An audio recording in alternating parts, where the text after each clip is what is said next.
Dan untuk memahami perkara ini dengan lebih baik, kita bersama dengan seorang peguam, Yusfarizal Yusof di talian ketika ini bersama dengan saya. Assalamualaikum, Yusfarizal. Waalaikumsalam Hafizi. Apa Baik, khabar? saya ada beberapa soalan ingin khabar baik. Saya ada beberapa soalan ingin ditanyakan kepada Yusfarizal adalah mengenai apakah kesan daripada keputusan Mahkamah Persekutuan ini untuk kita sama-sama memahaminya. Okey, bismillahirrahmanirrahim. Keputusan ini kalau kita lihat sangat menggemparkan bagi saya kerana satu, kita lihat keputusan yang dibuat ni oleh Mahkamah Persekutuan dengan quorum ataupun panel yang besar, iaitu 9 orang hakim, termasuk yang mempengerusikannya adalah Ketua Hakim Negara kita sendiri. Jadi keputusan yang sedemikian kuatnya adalah satu keputusan yang kita katakan dalam bidang guaman, bidang undang-undang, satu keputusan yang kuat dan mantap dan menjadi satu undang-undang. Jadi itu pertama. Keduanya, kalau kita lihat kepada keputusan ini, memang ia satu kes yang sangat penting sebab sebelum daripada ini juga telah banyak kes-kes yang difailkan di mahkamah untuk secara tak langsung mencabar kuasa yang ada pada Mahkamah Syariah dan juga kuasa pada Dewan Undangan Negeri untuk membuat enactment berkaitan dengan kesalahan-kesalahan syariah. Jadi ini adalah satu keputusan yang besar yang rentetan daripada cabaran-cabaran yang dilakukan sebelum ini. Dan keputusan hari ini, Hafizi, kalau kita lihat, beberapa asas yang perlu kita fahami bila saya katakan keputusan ini keputusan penting ialah pertamanya adalah deklarasi oleh Mahkamah Persekutuan bahawa Seksyen 28 yang kita sebut tadi adalah satu seksyen yang digubal oleh Dewan Undangan Negeri secara tidak sah. Jadi ini adalah keputusan yang besar dan keputusan penting apabila mengatakan sesuatu undang-undang itu tidak sah. Dalam cabaran-cabaran sebelum ini yang dikatakan adalah sama ada pendakwaan tidak sah, sama ada kes yang dibawa di Mahkamah Syariah itu tidak sah, sama ada isu yang dibawa ke Mahkamah Syariah ataupun Mahkamah Sivil itu adalah isu yang di luar bidang kuasa dan sebagainya. Tetapi cabaran pada hari ini adalah undang-undang yang dibuat oleh Dewan Undangan Negeri dipersetujui secara majoriti dalam Dewan Undangan Negeri dan telah diterima pakai selama ini, dan banyak sekali pertuduhan-pertuduhan jenayah dibuat melalui enactment ini, khususnya kita bincang berkenaan enactment di Selangor. Maka undang-undang yang dibuat oleh Dewan Undangan Negeri ini dikatakan tidak sah, iaitu Seksyen 28. Maka ini bukan kes yang biasa kerana Mahkamah Persekutuan walaupun sebelum ini pernah membuat deklarasi bahawa sesetengah undang-undang itu digubal oleh Dewan Undangan Negeri adalah tidak sah, tetapi berkaitan dengan enactment syariah, saya rasa ini antara yang paling penting dan adalah sejarah apabila Mahkamah Persekutuan mengatakan Seksyen 28 tidak boleh digubal oleh Dewan Undangan Negeri kerana ia bertentangan dengan perlembagaan persekutuan yang mungkin saya jelaskan selepas ini. Jadi apakah yang akan terjadi kepada kuasa kerajaan negeri terutama dalam membuat undang-undang syariah? Adakah ia hanya tertakluk kepada isu berkaitan jenayah saja ataupun bagaimana? Okey, Hafizi, sebelum tu kalau kita nak faham konteks kes ini, pertamanya kes ini adalah mencabar satu peruntukan di dalam enactment syariah negeri Selangor. Satu peruntukan iaitu Seksyen 28 berkaitan dengan kesalahan jenayah iaitu seks di luar tabi'i. Dan dalam konteks kes ini adalah liwat. Ya, kes seks di luar tabi'i. Jadi cabaran yang dibuat adalah secara spesifik kepada Seksyen 28.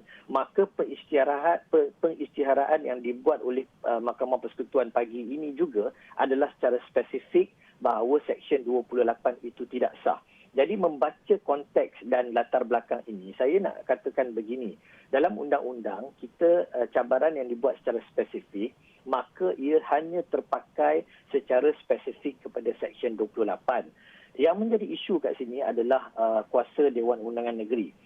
Yang di dalam perlembagaan persekutuan, kuasa untuk menggubal undang-undang jenayah, criminal law ataupun kesalahan-kesalahan jenayah asalnya adalah kepada Parlimen, iaitu kuasa-kuasa persekutuan untuk membuat undang-undang berkaitan dengan jenayah. Dan disebabkan kuasa tersebut, telah banyak undang-undang jenayah yang telah digubal oleh Parlimen. Seperti kita ada kanun keseksaan kanun kesesaan, di dalam kanun kesesaan ada Seksyen 377, ada Seksyen 377C.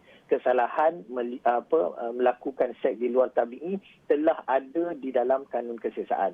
Jadi persoalan sekarang, sekiranya telah ada kesalahan tersebut di dalam kanun kesesaan yang digubal oleh Parlimen, apakah boleh Dewan Undangan Negeri pula menggubal satu undang-undang yang mana kesalahannya adalah dalam nature yang sama, kesalahan yang sama, iaitu kesalahan seks di luar tabi'i. Dan ini persoalannya, dan cabaran itu dibuat atas dasar itu, sebab itu Seksyen 28 itu dicabar dan Seksyen 28 itu disiarkan tidak sah.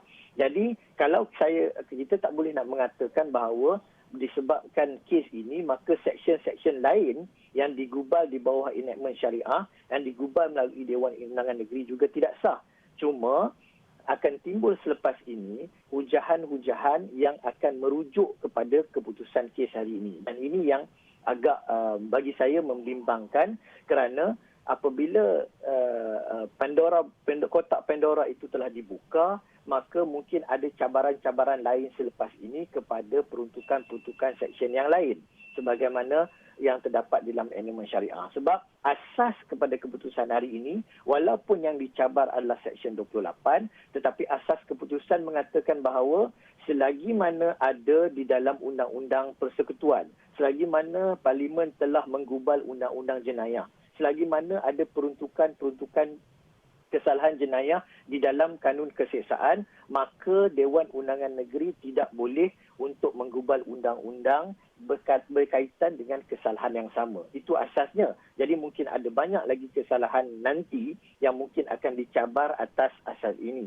Dan Hafizi, kalau kita nak faham juga, kalau kita baca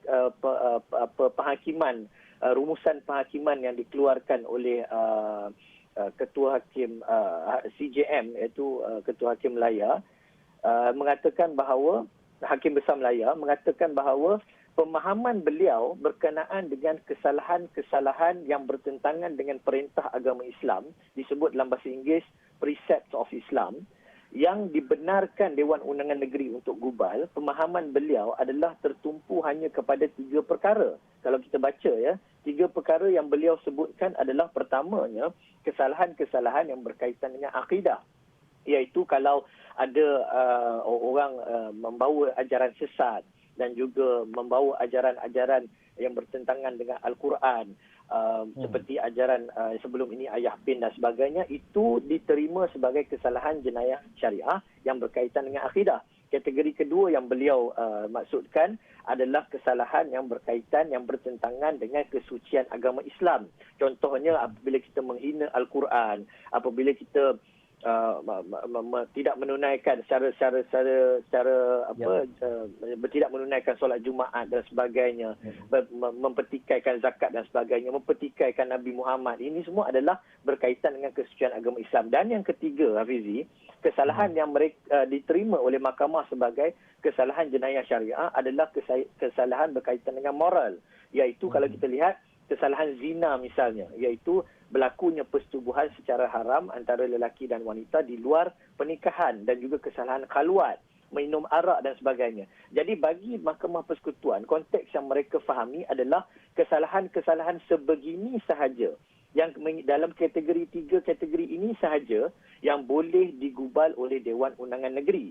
Tetapi sekiranya kesalahan yang berlaku adalah juga kesalahan yang bertentangan dengan Islam, tetapi telah ada penggubalannya, telah ada peruntukannya di dalam undang-undang federal yang digubal oleh Parlimen, maka Dewan Undangan Negeri tidak boleh membuat undang-undang tersebut. Kalau kita compare tadi, kalau saya sebut sikit, kalau kita compare kesalahan berkaitan akidah bagi Mahkamah Persekutuan untuk kes hari ini, mereka anggap kesalahan berkaitan akidah, ajaran sesat dan sebagainya, perkara ini tidak digubal oleh Parlimen.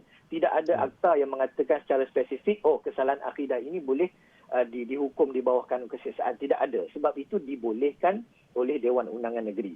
Jadi berkaitan kesalahan liwat ini, masalahnya ialah telah ada di dalam kanun kesesaan, tetapi persoalannya bolehkah Dewan Undangan Negeri membuat undang-undang yang berkaitan tersebut. Dan ini merujuk kepada frasa pengecualian di dalam Perlembagaan Persekutuan yang mengatakan bahawa semua boleh gubal berkaitan dengan agama Islam yang bertentangan dengan perintah-perintah agama Islam, precept of Islam, kecuali except in regard to matters included in the federal list.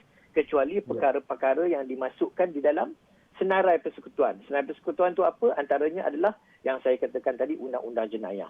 Jadi walaupun cabaran itu tertumpu kepada Seksyen 28, tetapi bagi saya secara peribadi, ia membuka kotak Pandora. Ia membuka satu ruang lingkup pemahaman dan juga konteks yang mana kemungkinan ada lagi cabaran-cabaran yang akan dibuat sekiranya kita mendapati bahawa undang-undang yang digubah oleh Dewan Undangan Negeri ini telah ada di dalam undang-undang parlimen. Itu maksud saya, Hafizi. Okey, baik. Terima kasih kepada Yus Farizal Yusof, seorang peguam, atas penjelasan sementara tadi sedikit sebanyak memahamkan kita mengenai apakah kesan kepada pengumuman ini.